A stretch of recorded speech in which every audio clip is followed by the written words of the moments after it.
I had to walk over from juvie to jail on my 18th birthday. So I remember sitting in that holding cell and just pushing and pushing and pulling. And here comes a cellophane full of 3 grams of dope. I remember getting into the elevator and I dropped to my knees. When my friend, she was still there with me, and I dropped to my knees. I said, here it goes. It's done. Outstanding. So introduce yourself, age, all that stuff. All right. My name's Lauren. I'm 29. I'm from Winchester, born and raised.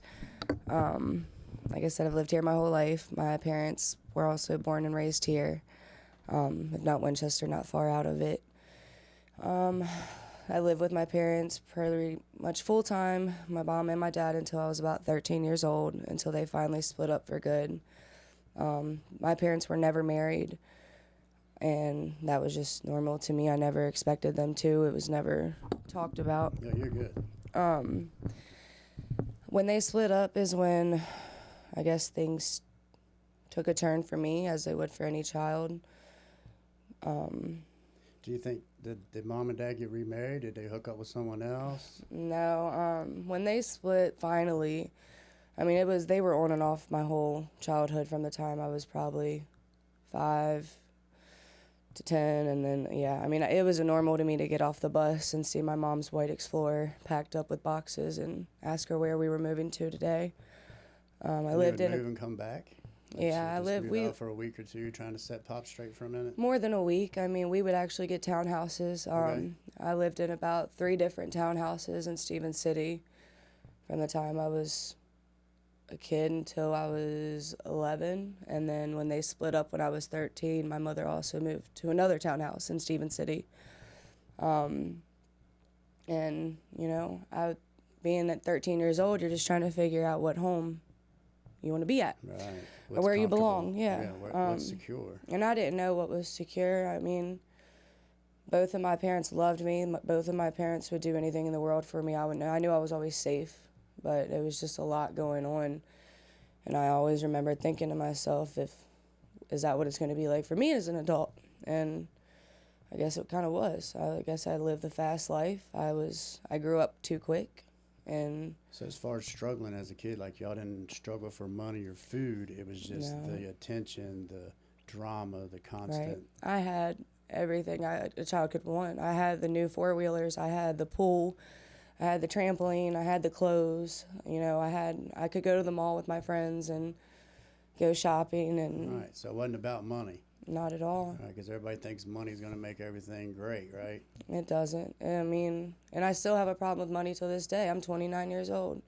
And I'll tell anybody that, you know, I gave up my drug addiction for a spending addiction. I mean, it's still a problem that I have with money, but money was always disposable to me. Like I said, it was never about the money. Right. Okay. It was about the attention and, like you said, the drama and everything, and I didn't know whether to feed off of it or fight from it. So would you take, like, mom and dad's money and spend it to get attention?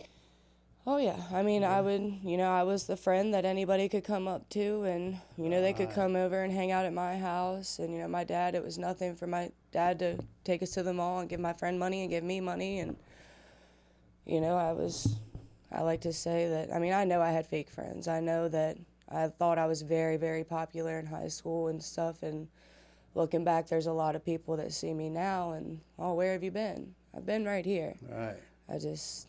Right, but when I was down and out, you didn't know who I was. But I didn't act like I was down and out, and that was also my problem. I put on a show. Okay. So I'm not mad at anybody. I mean, even though I have family members that probably think I'm mad at them, I have friends that I haven't seen that probably think I don't like them, and that's not true. Like I said, I mean, I don't know. Yeah, so it's easy to burn bridges that you don't even feel like you burnt? Exactly. Okay. Exactly. And like I said, I took a lot of that from a child into an adult. I mean, there's people now that I got the resting bitch face. I got the mean face. And I could be in the best mood ever. And it's just I guess the wall that I've built too. Because of what? Like, what do you feel like that wall's built up? I've always craved attention, and I've always craved attention in the wrong way, from wanting my parents and wanting everybody to be together, but I knew that everybody together wasn't happy. And so starting as a kid, like you're acting out as a kid, most kids act out for attention. Like if we don't get that loving, sit me down, read me a book stuff, Correct. then we're going to And I did that, and it landed me in three, two different institutions for a 7-day stay as an adolescent, away from Winchester. And by the end of it, I'm just a little girl sitting there then telling the doctors that I did it for attention. And I wasn't wrong, Right. but it was also a cry for help. Right. And I think it was just pushed away a lot. But I also chose to push it away. I was the one that was saying I was okay, I mean, and people trusted me until they didn't when I was. So this is, how old are you at this point? You feel like you're burned. Is this through school? How was school? Did you graduate? So I had to leave high school in 10th grade because I got into a pretty big fight, and it was known for me to get into fights, and this was an option where my dad and me were sat down by the assistant principal, and he said, you're 17 years old, you're in 10th grade, where your dad signed for you to get your GED. And so school wanted to get rid of you. Yeah, but they didn't want to. They didn't want to hurt you by saying we're. I mean, they knew I was smart, but my school believed in me, and I know that. And I had teachers that I knew believed in me there, and they knew that I was smart. So, I mean, I was that day. It's not like I left high school. I mean, I started the very next day at a vocational school to work on getting my GED, and I ended up passing. The first time I took my practice test, every one I passed it the first run, and then I took the whole the whole test, the whole GED. And I passed it. I ended up getting my GED within like 42 days of leaving 10th grade. So that's interesting too, because for me, I got kicked out. Well, I quit 9th grade. Like I said, fuck it, I'm gone. But when I was on probation at 18, they made me get my GED. I didn't study a single day. I just went right in there and passed it with flying colors. Yep. And so I ended up getting my GED, and the same day, I'll never forget it, I ended up flying out to Michigan, where it ended up being that's where my best friend moved from high school, the one friend that I had. And I was on my way to the airport with my grandfather, who's now passed away. And I got the call that, I knew in my heart that I had already passed the test, but I got the call that, hey, you got your GED. Right. And I was already on the way to the airport, heading to Michigan. So it felt good, right? It does. Amazing. It felt good to achieve that. So outside of high school, what happens from there? Like, that's where it started. I hung out with the older crowds. I was hanging out with 25 to 30-year-olds at 18, 19, and they were wilding. Yeah, it just took off from there. I lived quick. I ended up, when I went to juvie for the first time, I was 17 years old. And, in juvie, you usually have to go to your GED classes and all that. I didn't have to do that. I already had my GED. So I remember sitting there in juvie, 17 years old, and as mature as I was, with coloring books in front of me. And I was like, this is great, but... just to distract you from the monotony. And I had to walk over from juvie to jail on my 18th birthday. So that was great. I went from being the oldest person in juvie to the youngest person in Winchester jail, or the youngest person in Winchester jail. Same time. What was that for? Assault and battery. Yeah. No, that one was the fight that you don't have to name any names. Yeah, the fight that high school kind of ended for me. By the time I was 18, I had racked up about 5 assault and batteries, and then 2 malicious wounding charges. Like on the books that you weren't charged for, or didn't get? Hours and hours of community service, and that's I just kept getting slapped on the wrist from Winchester, and I wasn't court ordered to get my GED. I was court ordered to do community service a lot, and to be honest, I lied and cheated my way out of that. So what was it? Right. I remember having a community service. Yeah. I had 40 hours, and it's easy. I hired the dude that lived at my house for $10 an hour to do the community service, and he ended up hooking up with the chick at the SPCA, and she thought his name was Jamie for like months after this. He was still going over there and smashing, and she thought his name was Jamie. I thought that was hilarious. Yep. Lying your way through it sometimes doesn't benefit us, though, does it? Because, man. Dude, I did so much of the same thing. So when was the first time you were charged with do you have any felonies? No. So I was facing a distribution of heroin charge when I was 18 years old. That was when I thought it was all over with. To be honest, I got out of it.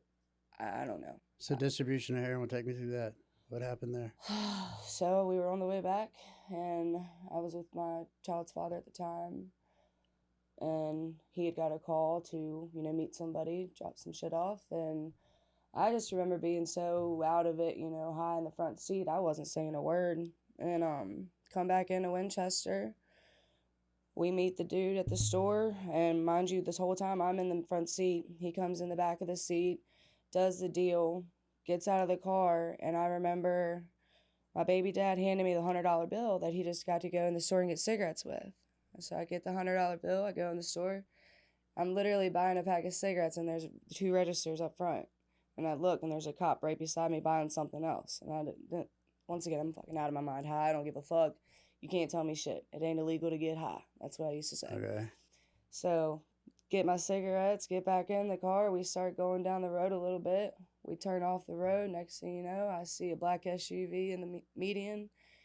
They swarm in front of us, pull us over, and at that point in time, my baby dad looked at me and said, whew, and threw me about 3 grams of heroin. Okay. At that point in time, it was fight or flight. I immediately shoved 3 grams of heroin in places that, yeah. I remember being in the back of the cop car when they came guns blaring, and I just got out, put my hands up. I'd already had it in my pants. They kept telling me if I just tell them where it is, I'll get to go home. And I laughed at them. I was like, dude, I already know that. Like, I ain't going home. Fuck you. Whatever. Like, something done happened. Yeah, I'm hit. So I made up a fake spot that it was at in the car. Like, I told them, like, here it is. It's in the car. And knowing damn well it was all on me. Right. So they go in the car, they can't find it, they come back, they said, now look, if we get a female officer out here to search you, I said, go on, I don't got nothing. So at that point, they just put me in the back of the car, took me to jail. I'm sitting in booking, still in handcuffs, and I'm shaking. I'm scared shitless. This is before they had the body scanner. I was sitting in booking, and there was a female that was with us that night, and she ended up saying, like, hey, she shoved it, because they had done got something else on her or whatever. So I know she told him. So it is what it is. So this is the other person that was in the car. Yeah, there's 3 people in the car, me, baby dad, and another female. Okay. And so when they came back out, they said, Miss Sam, come on back. I said, all right. No, they didn't. I said, here we go. So I sit there, and I'll never forget it, man. It's where you change out and you take that fucking shower in that light shit. Yeah. Stripped down. Cold as hell. Had my legs wide open, and then they're like, cough, cough. And the whole time I'm spreading my legs, but the whole time I'm just shoving it further and further. No way. Dude, I'm like, shit. I'm like, I'm going to get hit. I'm about to get 10 years. I'm about to go down. So they're on the other side of that table too, though, right? They're right there at that window. Right, I got you. Right, they're right there at that window because they haven't, they can't really be that close to me. They have to take me to the hospital. They're like, we'll take you to the hospital. I'm like, look, I don't have nothing.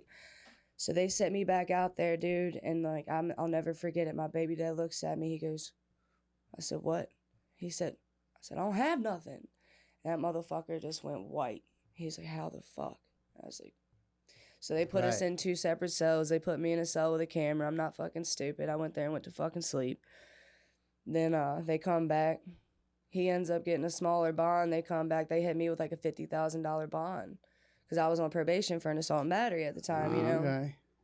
So they hit me with a $50,000 bond, and that's when they moved my cell, and I knew that I was in a holding cell with no more cameras, which is the left side. Right. There was no more. There was only cameras on like the left side, which was detox, and the right side there was no cameras. Well, they're obvious, that big black ball. Right. So anyways. they put me in that other cell, and I was like, man, there's no camera. I was like, okay. I found out that he's getting out probably. I know I got $50,000 bond. I got to call my dad and figure out how to get $5,000 to get out. Right. So I remember sitting in that holding cell and just pushing and pulling. And here comes a cellophane full of 3 grams of dope. Okay. And I have it. And I sat there and do a little bit. I was going to say, I know you got high. I put it in the tip of my shoe. I went to phase 1. I put it in the tip of my fucking shoe. Oh my God, you could have made $1 million. Yeah, well, I ended up just sharing with everybody else, but then they ended up just sleeping, getting sick, sleeping, puking. Hey, that's back to that childhood shit. You just took what you had and gave it away. I didn't know. Bro. I was fucking 18 years old, locked up. Man. I was thinking I was going away. Last dude Distribution of heroin, everything. Last dude I was just on with would have fucking made so much money. I was just giving it away, and then I'll never forget it, man. It was like 7 days later or 6 days later, I finally called my dad, and my fucking baby dad done told me. He done told my dad. Okay. She's in there. So I called my dad, and I'll never forget it. And he was like, yeah. He said, what's your bond? I said, $50,000. He said, so $5,000. I said, yeah. He said, what's your charge? I said, conspiracy to distribute heroin and possession of heroin and but I didn't have nothing on me. He said, yeah. And like, yeah, I can hear him now. I can hear him right now. Right. And I was like, he's like, why you calling me now? Where you been? I'm like, Dad, I'm on a fucking jail phone. Like, come on, bud. Like, right. Dad, it's $5,000 to get me out. I'm sick. I need to get out now. You know what I mean? Like, my week a little fun. I'm done. I gotta go home. I'm fucked up now. You're feeling that bad. Motherfucker looks at me. Didn't look at me, but over the phone says, lay it down, old girl. No way. I said, I'm hit. Okay. I need to sober up. I knew it. Like, sick as fuck. 14 days I laid there. I think I didn't sleep. They ended up putting a 70-year-old woman in there with me with like for traffic violation. They got her license taken for going to like, and she was going to the pharmacy to get her meds, and they put her in there for like 7 days. No way. She knew nothing about drugs, no nothing. And this is when they had like the top and bottom bunks. I didn't sleep, mind you, and they wouldn't put me in medical because they done knew what I did. So mind you, like these officers were like, you done been no blood pressure medicine. No, they knew I done slept and ate. Like all I would do was like wake up and barely eat and go back to sleep. Wake up and barely eat and go back to sleep. And then 7 days later, I'm sick as fuck. Right after they knew. They treated me like shit. So I was like kicking on the door. I was like, yo, y'all are gonna fuck it. That lady looked at me. She said, they're not gonna do that. I said, look, they need to take you out of here because I'm about to lose it. Like I was going from top to bottom, bunk, shitting, puking, miserable. Right. Like I said, I did not sleep for 14 days. No, there's no comfort. There's no comfort at home when you're on a comfortable bed. So when you're in there on that mat in that steel toilet awful, and it's so cold. I remember like it took everything I had, like the energy to take a shower, and I knew I had to. That hot water felt good though, didn't it? It was hot for like 5 seconds. That was like the only thing to help you maybe feel better for just. And I knew I had to get up. Like I knew I never wanted to feel that again, and to say that I'd be lying to say if I never went through withdrawals after that. I was only 18 years old. Right. But you swear it off. When you're in there that first time, you're like, oh, fuck this. I'm done for life. No way I'm ever going to do this again. I remember looking at like 6-year-old women. I was like, I won't be back. I won't do it. And I mean, I didn't go back for, a long amount of time, but I definitely didn't stop getting right. I remember being that wasn't my breaking point. And there was always the guys that people called dad or pops. Yep. And I was like, I'm never going to be a Grammy. Pops, bro. Right. So I guess y'all had Grammys in the women's side. So how's the chicks on the women's side? I've never swallowing razors and fucking their nuts. So they're devious as hell, crazy as shit, just like guys. You put fucking 30, 40 women in a box together and you put them all in the same menstrual cycle. That's stupid. Oh, Lord. That's what I never understood. So that's the truth about two women coming together. I've had a lot of women in my life tell me that that you come together on your cycles there. So that happens like for the whole group. I think that's why I've never really had like a female friend, like beside like a best friend throughout my whole life.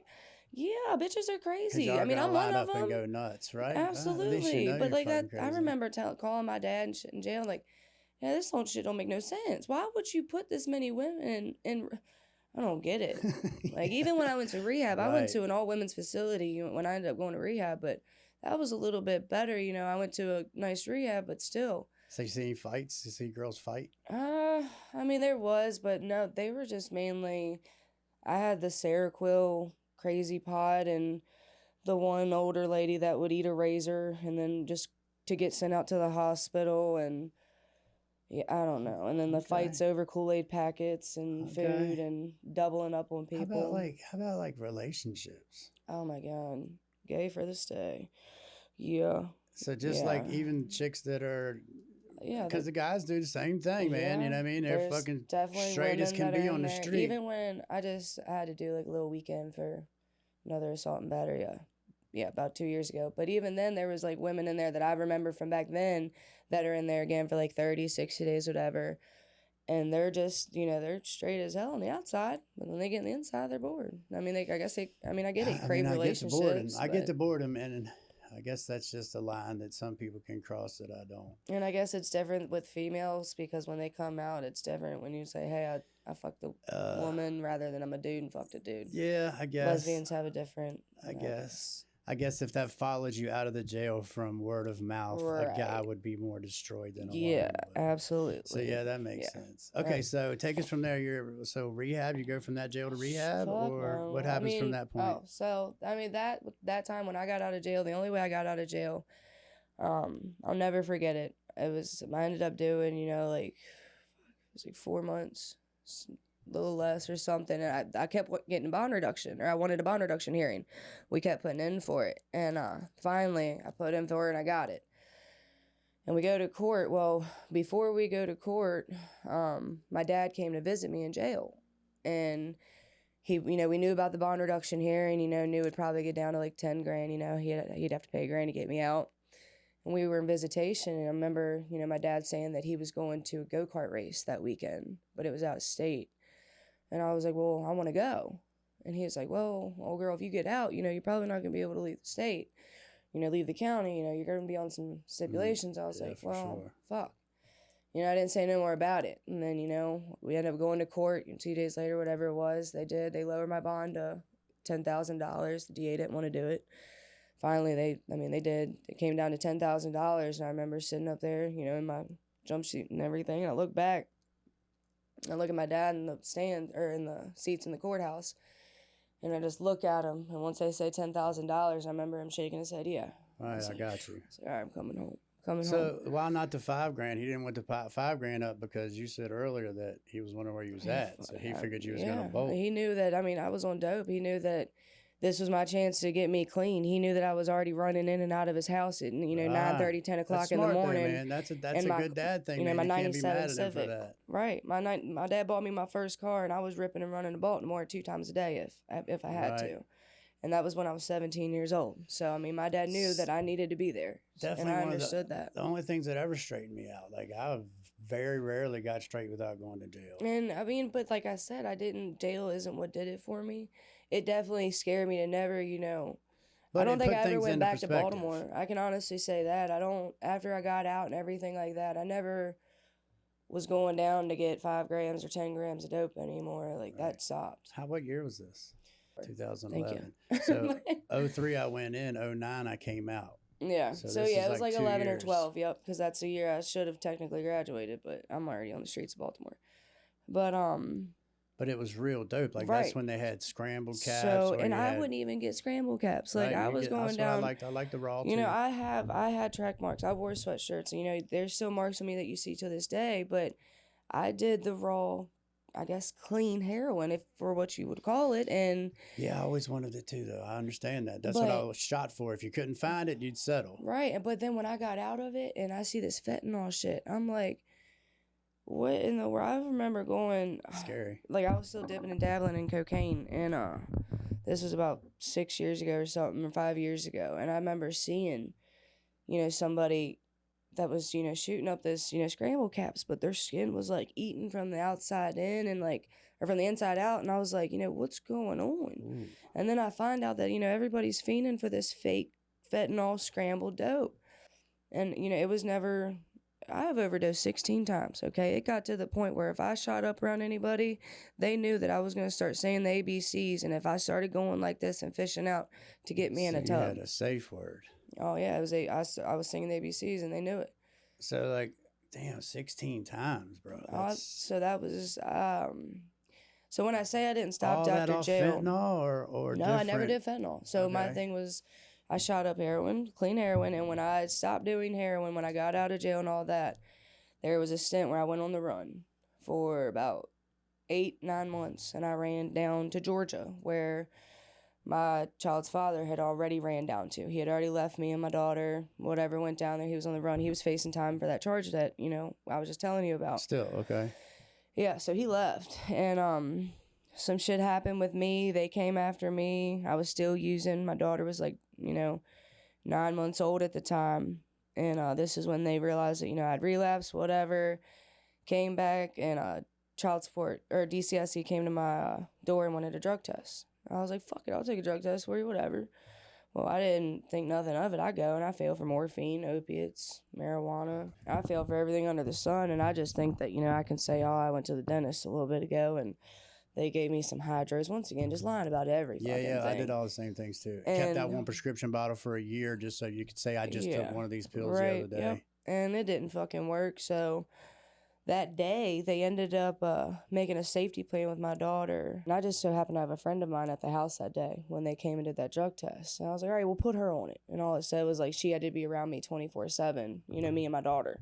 And so I had the same thing happen because when Corey was 3 years old, I got all fucked up on somas and left him at my house alone. Don't remember none of it. told him to stay home, don't answer the phone, and don't leave. This is what he said. Right. Yeah, dude, that still fucks me and up see, to this day. I can say that I never left McKinley. I mean, was like using around her when she was 9 months old? Yes, but not in front. You know what I mean? Like, she was definitely there in my care, but at that point, I was just using to stay well. You know, I wasn't even, like I said, I stopped going down to Baltimore and all that. I was just using the stuff here in town, and it's really hard to stay as high as I used to get back then. Yeah, especially once you have a habit, right? Right. So, I mean, when that happened, I'll never forget it, man. I put her on the safety plan, and the same friend, she has to go pick up her food stamp card. Okay. So, at the DCSC office or whatever. So, mind you, it's pouring down rain, and it's me, her, and my daughter. You know, we're in her vehicle, and she's like, well, I got to go get my car. I was like, dude, I think we'll be okay. You know, me and McKinley just sitting in the parking lot. You're going up to the office that just left me and just did this paper. Sure as shit, man. She goes up there to get her car, and she's like, Lauren, the one that just did the safety plans up here, she's coming down there. You're not being supervised. They're taking McKinley. I'm like, what the fuck you mean? Like, hold on, what? So I'm like, oh, hold on. So they come down, they bring me upstairs, and mind you, my baby dad's already fucking gone. Like, I was like, fuck y'all, like, do what you fucking do. Like, me and my mom aren't on good terms, so I won't even bring my mom. I was waiting on my daughter's father's mom to come and re-sign the safety plan. Okay. Well, she was coming from PA from her job, and that was too long for me to run my mouth at a Virginia DCSC office. So I was sitting there saying, fuck y'all, I'm about to sign. So you needed her like a co-signer, right? Because I done fucked up the initial safety plan they put in not 8 hours earlier. Okay. So I'm like, man, what the fuck? I said, I was sitting in the car with my daughter while it was raining, like, blah, blah, blah, blah. Like, they're like, we don't care. So I guess I ran my mouth a little bit too much. And before, his mom could get there, they came in and said, we're assuming custody of your daughter right now. Before you think of doing anything, there are 6 police officers outside that door. And my heart fucking dropped. Like, That's the worst. My daughter's 9 months old, bro. Like, that's the worst. My heart fucking dropped. I remember getting That's the worst. You know you're fucking up, man. I remember getting into the elevator, and I dropped to my knees. When my friend, she was still there with me, and I dropped to my knees. I said, here it goes. It's done. And then I remember calling my child's father. Oh, I'm sorry. He was hiding in the house when they came and got when they came and did the drug test. So, but he already had a way, or had somebody that we could stay with down in Georgia. So he said. Okay. And when I called him, I said, mind you, he was still hiding. When he heard that they were coming down to take McKinley from me, he ran off in downtown Winchester. So when I called him, I said, hey, they just took McKinley. They took her. He said, what do you mean, old girl? What do you mean? I said, they took her. He said, all right, we got to go. He said, there's nothing left for us here. He said, get your stuff. We're going. And that same friend that I was with, I went to my dad's house. I put all my clothes in trash bags. I got everything. I could, everything out. And we got in her Jeep that day. And that's when I left for South Carolina. Well, I was supposed to be leaving for Savannah, Georgia. And what had happened was my child's father was not too honest about the people we could go stay with down there. He told me that it was fine that we go stay down there. Well, everybody had done called those family members and said, hey, they're fucking up. They're on the run. So then by the time we were on 95, we had got text messages that we couldn't come there. Don't come here. So that's when... now you're in South Carolina. What happens here? That's when we had to get off an exit and get a hotel room. And we ended up getting off an exit called Hardyville, South Carolina. And that led to be the worst 8 months of my life.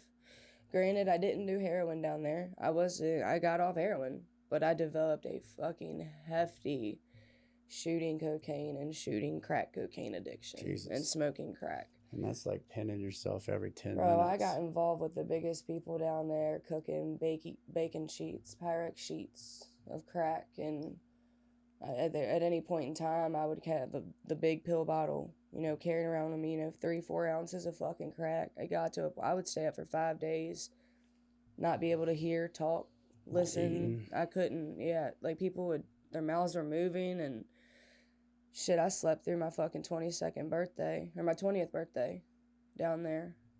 They woke me up and said that I needed to pay for my hotel. I was like, it's the 15th. They were like, it's the 16th. I was like, oh, my birthday was yesterday. Because you've been up so many days, you just finally couldn't take it anymore. No, You had to lay it down. There was one time I ended up in jail down there on a prostitution charge. But it was really, I was just trying to rob the guy for his money. And trying to set him up. Yep. I got him in the hotel room, and of course I didn't want to do nothing with him and nothing like that. I just wanted to get high, so I took the money. I go to run, he locks me in the hotel room. I try to beat the glass out of the window. Cops come, I shove money up me.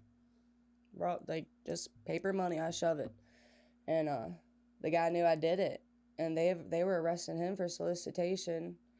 And then they arrested me. They were like, look, you're going to jail for prostitution. He said, we've already searched your bag. You got paraphernalia in there. He said, you got to go to jail. He said, where's your ID? I said, I don't have one. Like, I told him my name and shit, told him where I was from. I said, but I'm not from here. Like, I don't have an address. So they took me to jail, and I'd ate my Xanax that I had on me. So mind you, that fucking put me out of it. I don't really remember being in booking in South Carolina.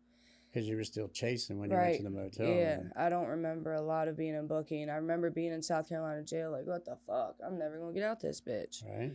And I ended up talking to some fucking black guy that one of the girls knew in there that I mutually knew that I met on the streets down there, and he bonded me out. Got out, and before I could go to court... So how did you run out all this crack? Like, what happened to that? Oh, I would fucking... So mind you, I went down there with my baby dad, but very quickly my baby dad just became like the town crackhead, and he ended up leaving me for one of the women down there, one of the other prostitutes, and he shacked up with her for a while. So I was down there on my own, you know, I was down there all by myself, you know, on the streets. And why don't you come home? There was nothing for me, man. I knew I was facing, you know, the charge with, you know, McKinley and a child endangerment and all of this, and losing my kid. And I knew my dad was fucking done with me, man. My dad had a good girlfriend at the time. Like, he was over. I was just done, man. I knew that I didn't know once I got that far down that I was ever going to come back from that. You know, when I finally seen my dad again, it was because I'd been down there for so long, and there's so much more to that I want to talk about, but I can't talk about it. That's good. And, but I'd finally come home because my last straw was I robbed one of the biggest dealers down there for like 8 ounces of crack. Mind you, this deal, that's where all my stuff was. All my stuff was at his house because I was, you know, cooking for him and doing all that. And I remember being at another person's hotel room, and I'm laying on the bed, you know, just smoking, whatever. And he hands me the phone, and he said, here, it's Juvie. And Juvie was somebody I knew down there, you know, he's real cool. So I was like, all right, so I answered the phone. He said, haha, bitch. He said, you can run. You can't hide. You know who this is. And it was the person that I robbed. And I was like, I looked at everybody. Mind you, 2 weeks later, old girl just got shot down on what they call Muddy Creek. And we knew it was him. I knew I was in territory where I was going to die. I mean, one of the biggest drug dealers down there also owns the funeral home. So his business goes hand in hand. And, wow, right? I killed somebody with fentanyl. I get paid 2 ways. It was crazy. Look it up. I mean, Hardyville, South Carolina, you look up the stories from, you know, the date range that I just said, and you'll see it. I mean, it's crazy. So shit just went wild. So I knew I was going to die. And there was, I'll never forget it, there was like this 6-year-old man that was just a user that, you know, hung around all of us because he was, you know, ahead himself. You know, he smoked it all day, but, you know, his mom was like 80-some, and he lived in this retirement community with her. I looked at him. I said, yo, we got to get out of here. You got to take me to Virginia right now. He's like, what? I said, I got to go. Like, I've got to go to Virginia right now. I'm going to die, and I know that. So, because this dude's going to chase you down. Dude, I'm going to die, 100%. I'm going to end up like... And you know he's killed people before. Oh, yeah. Oh, yeah. I watched him take bush cutters to... The man the man that brought me back to Winchester. Okay. Just because he thought he was bad-mouthing him and talking down on him in his game, whatever. I watched him take bush cutters to this man's pinky. I mean, damn near cut his fucking pinky off. And then just put him in fucking misery, and in tears broke him down to his knees, and then stopped and said, don't you ever fucking run your mouth about me again. Just for talking. Yeah, I mean, like I said, there's a lot more of that sort too, but yeah. So... I mean, I look at him. I was like, we got to go. So I'll never forget it, man. He takes me up to his mom's house in Sunrise. I can't remember. So the The guy that you ripped off is after you, and he's after this guy. Well, no, he's not after him anymore. He just don't like him. Yeah. I mean, he'll always deal because that's one of his customers. He's a local from down there. But now he feels like he put him in place a little bit. Right, and as he's done with everybody down there. So I'm like, all right, we got to go. So he fucking takes me to his mom's house in this retirement community, nice-ass house. And I'm like all out of fucking wax. Mind you, I have no fucking clothes, no nothing on me. His mom ends up giving us the money to rent a car. You know, she thinks that, you know, I just got to go home to Virginia. She's kind of older. She didn't really pay attention, but we got a car. We rented a car. He drives me all the way to Winchester, Virginia, man. And I end up pulling up at like 2 a.m. Knock on the door of my dad's house. And I'll never forget it. My dad opens the door. He said, "What the fuck are you doing here?" I said, "I'm home, Dad." All right. He's like, "What?" And then I was like, "Hey, this guy's name is Paul." I was like, he just gave me the whole, ride the whole way home. You know, do you mind if he stays? My dad said, "I don't know the fuck you are, man. Go." He said, "Come on." And I was like, "Dad," he's like, "Nikki, get the fuck in this house." Like, I knew that my dad just did not care about anybody. I was home, man. Right. And mind you, I'm weighing 119 pounds at this point. Like, of course, all that I weigh crack, 180 now. Eating. Yeah, like, and so yeah, my dad didn't let him stay and sleep on the couch that night. No, I guarantee you did. He definitely had to. I don't know. I never really talked to him after that. I kind of put that life to rest. And my dad's girlfriend at the time, like I said, you know, she's been a very good person in my life and still is till this day. She ends up, one of her family members went to a really good rehab in Costa Mesa, California, called New Directions for Women. And it was an all-women's facility, state-of-the-art rehab. You know, I had a 5-star chef, no refined sugar. No shit. And I remember I didn't have insurance or nothing, man. So the reason why I was able to go to rehab was right before I left. My grandfather passed away, like I said. And when he passed away, there was, you know, a certain amount of money that was allowed for his grandchildren for medical or schooling purposes only. And, you know, once my family, my Aunt Debbie and everybody finally realized that I was home, you know, my whole family was aware that, hey, Nikki's just, you know, was gone for a while. She's off the wall. Like, it's ready. She needs to go to rehab. Right, let's tighten her up. Yeah. Let's help her out. Yep. And so I remember we found this rehab that, like I said, my dad's girlfriend at the time knew about, that her family member went to, and her family member that she's still sober to this day, you know. She recommended it, and it was $34,000. Jesus. For 90 days if you didn't have insurance, but if you paid it all at one time, they gave you a 10% discount. So my grandfather, it would end up being $30,600 for 90 days of care in Costa Mesa, California. And I mean, it helped. I mean, it did. I mean, I can honestly say that there hasn't been a needle in my arm. How long ago was the rehab? Rehab was 20, I'm trying to figure out the year, 16, 17. So I came home. I had to miss my daughter's second birthday just by a couple of days because I was due home November 20th. And I remember calling my dad, and I was like, "Dad, you know, why can't I come home a little bit sooner, you know, for her birthday?" He said, "You're not coming home until you have 90 days. Like, right. And even then in rehab, I was still a little fucking rebel. Like, yeah, I was sober, but I would, like, take advantage of, you know, me being there on self-pay. And, you know, I stayed out on Huntington Beach, you know, one night for a little bit too long. You know, I didn't use any drugs or nothing, so I came back, passed my drug test. You know, and I was still pushing my limits in rehab. So even then, after the 90, pushing limits your whole life. So. Right. So, like, I mean, you know, here I am. So there, you know, with all these, there's older women in there that, you know, higher class that are in there for alcohol. Like, there's, you know, another younger girl that's in there for being addicted to Benadryl, which I didn't even know was a thing. Like, but it was a nice rehab. But I mean, still, I mean, it definitely helped. So when I came, like I said, my dad wouldn't let me come home. I was still being a little rebel. And even after the 90 days of care, my counselor called my dad and was like, you know, we're still going to recommend, you know, like 60 days more, you know, of care. My dad was like, look, she used what was her money to go there. Like, I remember my counselor looking at me. She was like, you know, but your people, places, and things. I said, you don't understand who I was hanging out with. Right. My people, places, and things. I haven't been in my hometown for a while. I was only home for a week. I said, and those people, places, or things, they're already dead or in jail. Like, I don't have nobody in Winchester now but my family at this point because of how long I was gone in South Carolina. Like, I'm ready to go home. And I will say, if it wasn't for my daughter, I would have loved to stay in Costa Mesa, California, to sober living, and maybe take a career out there. I would have, but I was coming home to my daughter and my family. I missed them. I was sobered up. I was clean. I'll never forget being in the airport. I did the 90 days, and my dad. Now it's like I see a smile on your face because you're realizing that was the part where you said, my daughter's here and I'm going to South Carolina, but now you're like, I can do something for her, and you're happy to come home. To her. Like I said, if I could have came home on her birthday, I would have. Like I said, I was due home November 20th, and her birthday is November 7th. So even though I was late, I never missed another birthday after that. So I'll never forget when I got off the plane. And my dad and his girlfriend at the time, which was the one that helped me also get into this rehab, the same one. I mean, I was unrecognizable. I mean, I gained so much weight. My dad just hugged me.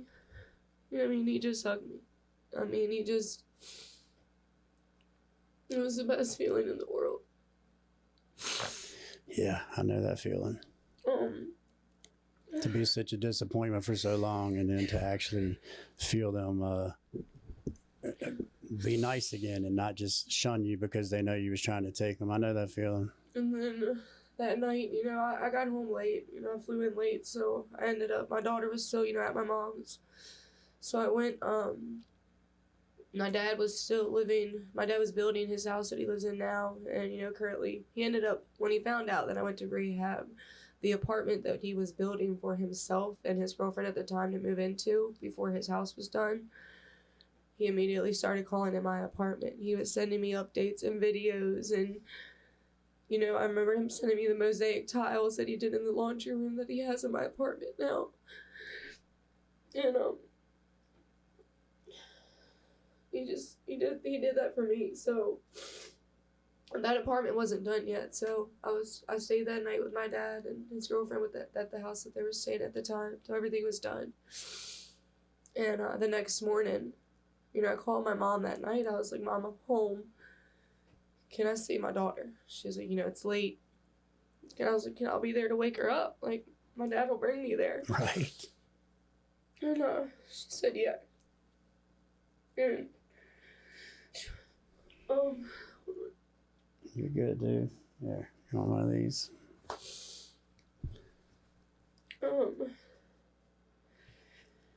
And she said, yeah. So, my dad took me over there about 5:30. It was still dark. And I have the video because, I told my mom. My mom recorded it. And it was the nicest my mom was ever to. But my mom recorded me walking up the stairs and waking up that blonde-haired girly little girl as she saw me. And I thought she forgot who it was, and she didn't. And she clung on to me so tight. Oh.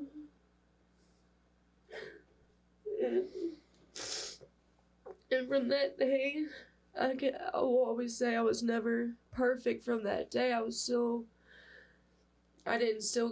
got it, but I was never, I did good from that day on. I did as good as, I think I genuinely could. In my heart, now, this past year of my life has been amazing. This past year of my life, I have been absolutely sober of everything except for marijuana and alcohol. And there's another thing I wanted to talk about, too, is that the marijuana is like a healing thing for you, right? You feel like it helps you. I could not have done. My dad had a blunt waiting on me on the way home from the airport. I didn't smoke weed for the 90 days I was in that facility, but we are strong believers, my dad, and I owe my recovery to, my grandfather. I owe my recovery to my family and myself, and most importantly, but marijuana has, it has done great things for me, and that I will always be an advocate for marijuana and its abilities. It has helped me 100%. I've always thought the same thing too. I would have talk about the ritual of wanting to use, and you start the ritual by thinking it, making a phone call, whatever it is. Right. And I found that just catching that buzz and breaking the ritual sometimes before that call came back to me. And then even when the call would come back, I'd be like, yo, I'm good. And like I said, marijuana is something that, has been, marijuana was never the drug I was picking up the phone and calling and looking for, you know what I mean? So once it was like, I made it accessible for me, that was my healing. That was my medicine, you know what I mean? I didn't go out and search for it or anything like that. I made sure that... Well, also, it's legal. I mean, come on, man. And I feel like it's a lot better than alcohol. 100%. 100%. And...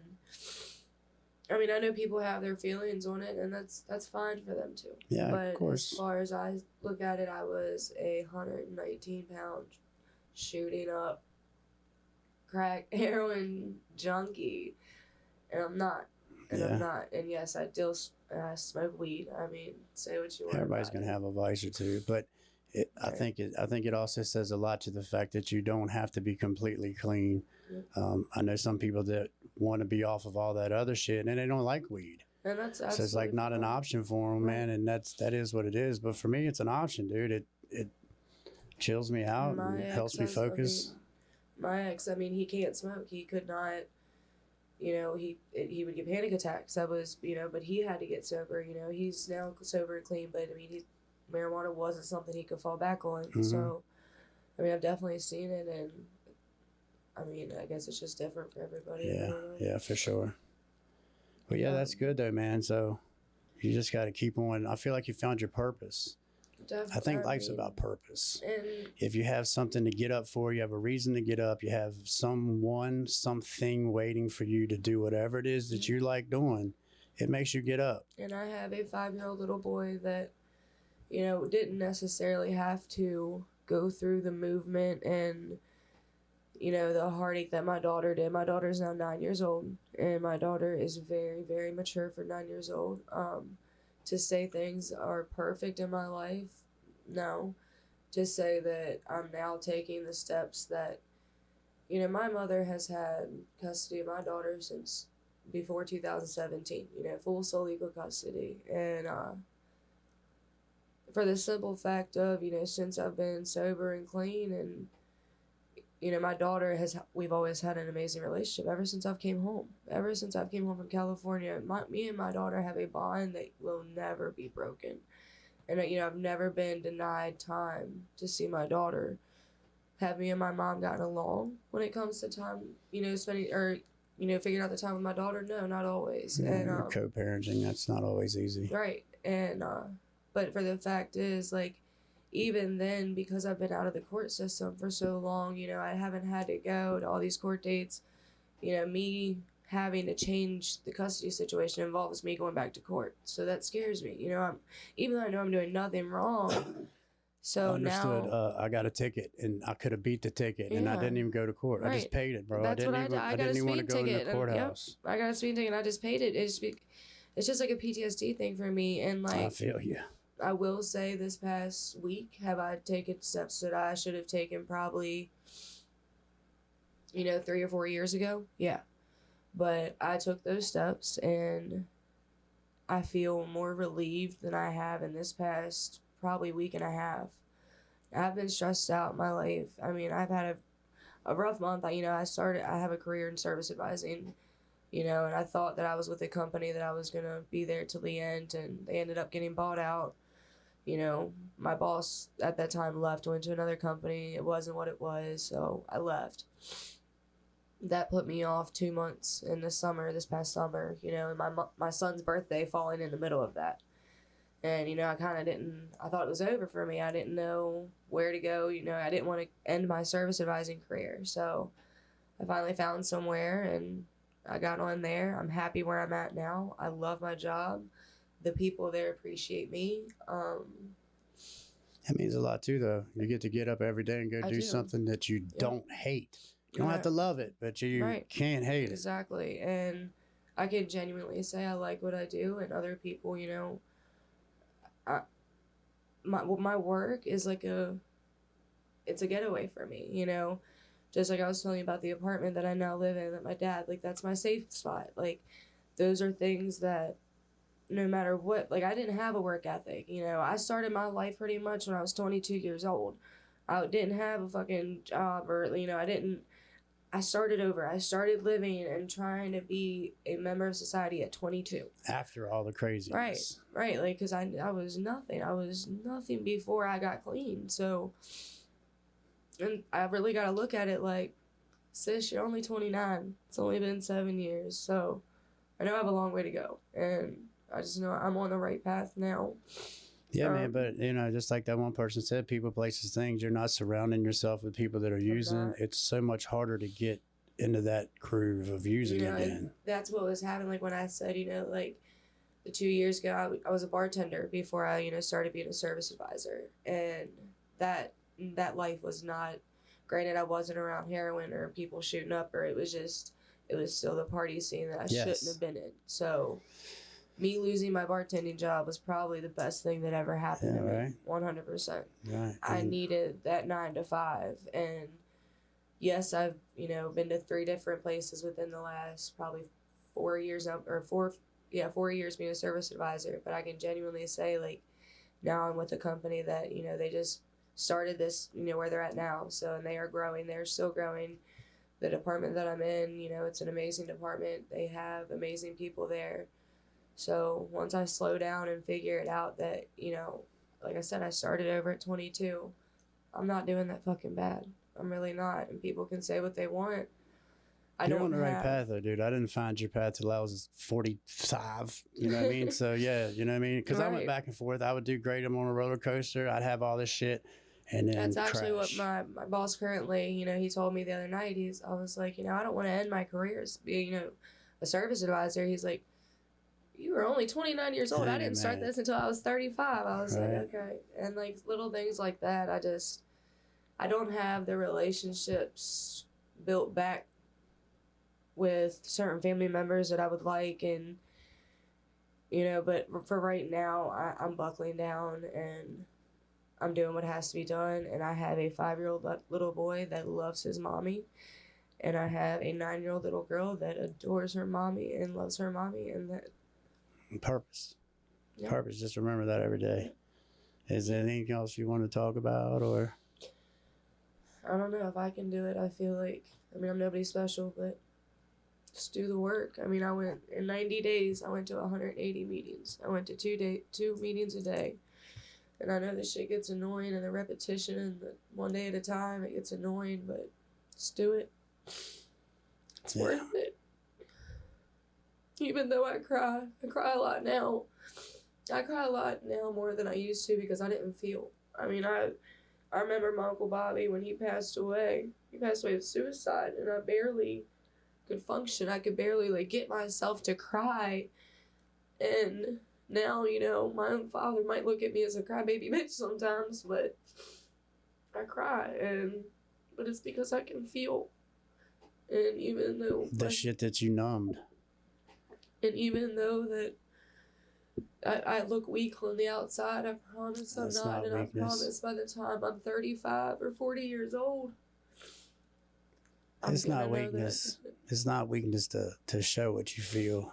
And that's what I try, and that's what I believe, and I feel like, you know, my mom and dad are very strong people. My mom is a very strong, independent woman. She does great things for my daughter, and being that I didn't have the best relationship with her as a child because I didn't have a 100% clean and sober mom like my granddaughter has a grandmother now. And so I'm thankful for what she's doing for my daughter, but I'm a daddy's girl, but yet every fucking little girl wants their mom. Right. So I'm still working on things. And it's getting better, I hope. But right now I think I'm just going through the part where it gets worse before it gets better. And I know that I can honestly say that I'm not triggered to go use heroin or, like, even I've been offered cocaine in the last year. Like I said, I've honestly been able to say no. Like, there's still those times that people are around, like, with that, but I can say no. Do you, like, So when somebody offers you that, like, what's the thought in your head? What's your instant reaction to those drugs of choice? You know, the ones you like, coke, crack, heroin. What do you think now if someone says, hey, here's this, and they're in front of you? I think of a drug test. I think of a hair follicle, or I think of a charge. And that's just, I just tell myself that, and I'm not on probation right now. I'm not on, you know, by any, like, anything like that. I'm free to able to do that, but I think of, like, how my life's been, and it's never benefited from partying on one night of doing a line of coke or a line or two of coke. Exactly. It was fun before. I mean, and I did have that period, like I said, when I came home from rehab and I wasn't, you know, on probation, and I was, you know, bartending, and I was, you know, one of those people that I thought, you know, that they party, they can do it. That's cool. I'm not mad at them. Everybody has their thing. I'm not downing that. And like I said, it's just, for me, there's things that I'm working towards in life in the past year and a half. Even though I can't save money for shit, I'm becoming better every day. And my kids know that. And my daughter has been expressing more and more to me and wanting to be with me. And my son, he's always going to be with me. That's a little dude. For me, it comes back to the two things, man: purpose and disgust. Yep. Because you can ask any drug addict the same questions, and you're either going to give me a disgust answer like you just did, which is I'm tired of the bullshit that always the end. Exactly. Or it's like, yeah, man, let's, you know what I mean? Because they still want to. And like I said, like, there's people that I were close to, and, you know, I remember one of my friends asking me, you know, what did it feel like? And they were like, oh, it was the greatest feeling in the world. And I'm like, now I can still describe it that way when I say I used to. Yeah, it was great for the time being, but right. I remember the good, but that's all I want it to be, is a memory, because the bad was so much more of a memory. To not follow with that scared me, and, you know, I really cared about that person, so I'm just like, you know, I really am, like, I just think of the worst possible thing from, yeah. I mean, I don't know. I've been through it. I'm exhausted. I'm tired, but right now I want to work. And just nothing good comes out of it. Like I said, one night of partying, yeah, I'm going to have a great time, great pictures to prove it, but it's just not needed. Mm-hmm. It's really, and I've taken out, that's what I think, I've also taken out everything unnecessary in my life. And I think that other people have taken that as I'm pushing them away. My mom and my dad probably included, because I've even gotten, you know, attitudes with them, even recently, but it's just, it's not that I'm trying to push them away. It's just, I don't know what I need stable in my life right now. I just know that I need to keep working. I know that I need to ignore a lot. I know that I need to just keep pushing, and from the outside that looks like I'm being an ignorant bitch to most people. I'm being a party pooper. I'm being a Debbie Downer, but I'm not, man. I'm just trying to live, and living to me means, I don't know, doing something different. And this past year and a half, I've done something different. Right, but that's a great thing, because presented with the option of the 110-pound Laura versus you now, right. Either one of the people or the 100 people that you're arguing with is always going to take you arguing with them healthy. Right. It's hard to change from that, dude. Yeah. It is. It really is hard to change from that. And it takes a lot of focus and a lot of determination. You know, one person starts yelling, next person wants to be louder, next person, and then next thing you know, you're screaming, and there's fucking things popping out of your head and spit's flying, and nobody's getting anything said. And if anybody knows me and my mom or my dad, every one of us were the type to have the last word. So, I mean, I don't know. How's that work on a text? They blocked me. Oh Lord, you're sending marathons, huh? Yeah. No. It's gotten to a point. It's like, I don't know. You just got to keep working at it, dude. Right. You know, you can't. You say you're weak feeling whatever because you cry. I don't think that's what it is at all. You're just trying to work towards something, and you feel like you're not getting there all the time. Absolutely. So just keep working, keep doing it. That was what. I've burned so many bridges too. Like, and it's like the co-parenting thing is something that I had to do too, and I was doing well for 2 or 3 years, and then I went right back to the same old dumb shit. She knew it, you know what I'm saying? Wouldn't let the kids come around, and that's beneficial, but at the same time, they resent me for it. Right. And that's my fault, dude. I got to deal with that. Right. But I've developed a good relationship with my daughter. I see my son. We had, I think he resents me in a lot of ways, and if I could fix that, I would, but what are you going to do besides keep on talking and keep on going, dude? You're still there. And just like I just said, I have to make myself realize that it's only been 7 years since I started living. So, maybe, like I said, my mom. And that's just a pinch. We're going to work, right. We're working on it. I mean, certain steps had to be taken. I mean, to get us to be able to talk to each other, I think. And that's what we're doing. And it's going to be, like I said, I'm all for my kids, and I know that.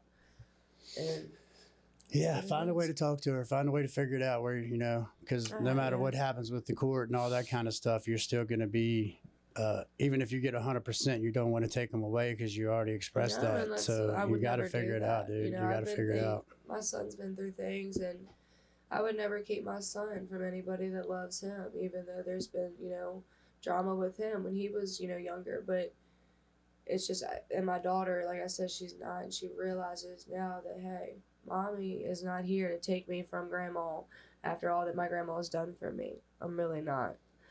But I'm done with the control, and I'm done with my daughter's, seeing the spite and the anger. And at this point, my daughter's relationship means more to me than me and my mother's. I love my mom, and we can work on things, but that's my baby girl. So if she's ready, I'm ready, and it's just she's ready for all the fighting to stop.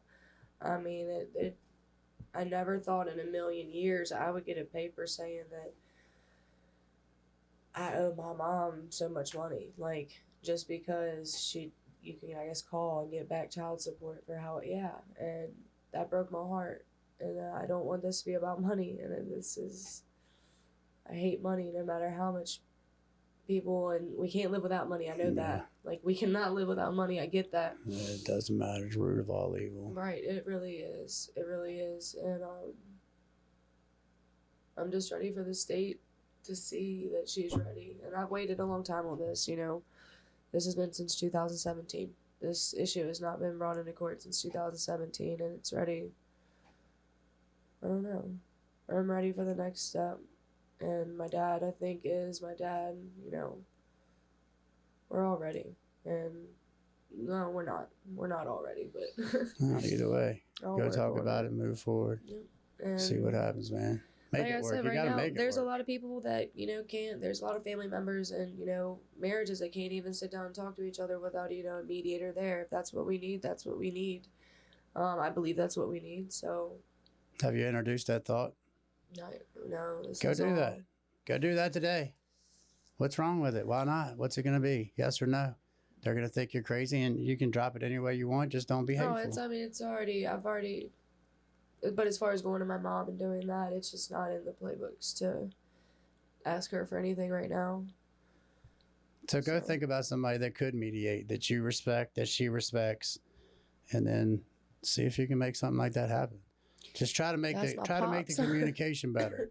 If it's him, then it's him. Weirdly enough, somebody that won't take sides with somebody that'll be fair. Somebody that'll let you talk, and then they'll shut her up, and then they'll shut you up and let her talk. Right, and that's what needs to be done. And like I said, I know that, but I'm just tired. Like I said, right now, that's a lot of. I get it, but I think a breakdown of communication is a big part of relationships. You know what I mean? Just like you said, certain people. Well, everyone always being on edge and separated, and you know what I mean? It's a lot there that could be fixed, man. You just gotta make it the best you can, Yeah. And I want to be able to sit here 3 months from now and tell you everything worked out, and I genuinely believe that I'm going to be able to do so. So no doubt. That's another thing I will always say. Like, even with my customers at work, when they Debbie Downer, I'm like, no, you got to look at the glass half full. No matter if I seem like an angry person, I promise that I'm striving just to be happy for one more day. Yeah.